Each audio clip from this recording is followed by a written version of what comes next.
আসসালামু আলাইকুম। ইনবা গ্যাজেটের পক্ষ থেকে আপনাদের স্বাগতম। আজকে আমি আপনাদের সামনে নিয়ে এসেছি একটি পাওয়ারফুল এবং budget friendly amplifier circuit XH M139। আপনারা যারা DC sound system, DIY electronics project অথবা ছোট হোম অডিও সেটআপ বানাতে যাচ্ছেন, তাদের জন্য এই বোর্ডটি হতে পারে একটি দারুণ অপশন। আজকে আমরা এই সার্কিটটির বিল্ড কোয়ালিটি, স্পেসিফিকেশন এবং কানেকশন সিস্টেম সম্পর্কে জানব। এটা এক্সএইচ M139 মডেলের একটি অ্যাম্প্লিফায়ার বোর্ড। আপনারা এখানে দেখতে পাচ্ছেন dual channel audio output, right এবং লেফট, এবং এখানে একটি সাবউফার আউটপুট দেখতে পাচ্ছেন। এখানে একটি বড় হিটসিঙ্ক ব্যবহার করা হয়েছে। হাই কোয়ালিটির ক্যাপাসিটর ও ইন্ডাক্টর ব্যবহার করা হয়েছে। বোর্ডটির ডিজাইন বেশ প্রফেশনাল এবং কম্পোনেন্টগুলো খুবই কোয়ালিটিফুল। এখন আসি এই সার্কিটটির স্পেসিফিকেশন সম্পর্কে।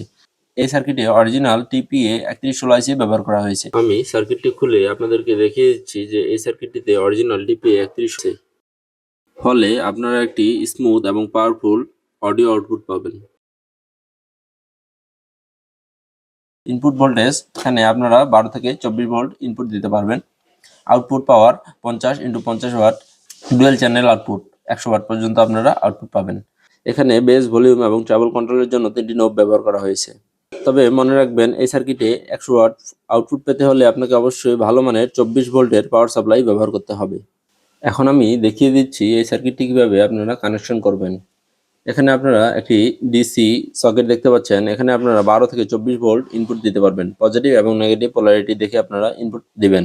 এখানে আপনারা রাইট আউটপুট এবং লেফট আউটপুট দেখতে পাচ্ছেন। এই আউটপুটের মাধ্যমে আপনারা এখানে একটি স্পিকার 50 ওয়াটের এবং এখানে একটি স্পিকার 50 ওয়াটের ব্যবহার করতে পারবেন। এছাড়াও এখানে আপনি সাবউফার ব্যবহারের জন্য একটি আউটপুট পেয়ে যাচ্ছেন। আপনারা এখানে 100 ওয়াট পর্যন্ত একটি সাবউফার ব্যবহার করতে পারবেন। এখানে আপনারা অডিও ইনপুট সেকশন পাচ্ছেন। এই সেকশনের মাধ্যমে আপনারা অডিও ইনপুট দিতে পারবেন সার্কিটে। এই সার্কিটে সাউন্ড কোয়ালিটি বেশ ভালো, বেস যথেষ্ট পাওয়ারফুল এবং হাই ভলিউম, ডিস্ট্রাকশন খুব কম। এখন বলি এই সার্কিটের কিছু ভালো দিক। এই সার্কিটটি একটি বাজেট ফ্রেন্ডলি সার্কিট, ভালো আউটপুট দিতে পারে এবং সহজে কানেকশন করা যায়। ভালো একটা হিটসিঙ্ক ব্যবহার করা হয়েছে। এখানে দুটি অরিজিনাল টিপিএ 3116 ব্যবহার করা হয়েছে, ফলে আপনারা একটি স্মুথ এবং ক্লিয়ার সাউন্ড পাবেন। সব মিলিয়ে এক্সএইচ M139 amplifier বোর্ডটি die project, home audio অথবা ছোট সাউন্ড সিস্টেমের জন্য বেশ ভালো একটি অপশন। আপনারা যদি কম দামে ভালো কোয়ালিটির প্রোডাক্ট নিতে চান, তাহলে আপনারা এই সার্কিটটি নিতে পারেন। ভিডিও ভালো লাগলে অবশ্যই লাইক, কমেন্ট এবং শেয়ার করবেন। আরও এমন গ্যাজেটের রিভিউ পেতে অবশ্যই আমাদের সাবস্ক্রাইব করতে ভুলবেন না। ধন্যবাদ।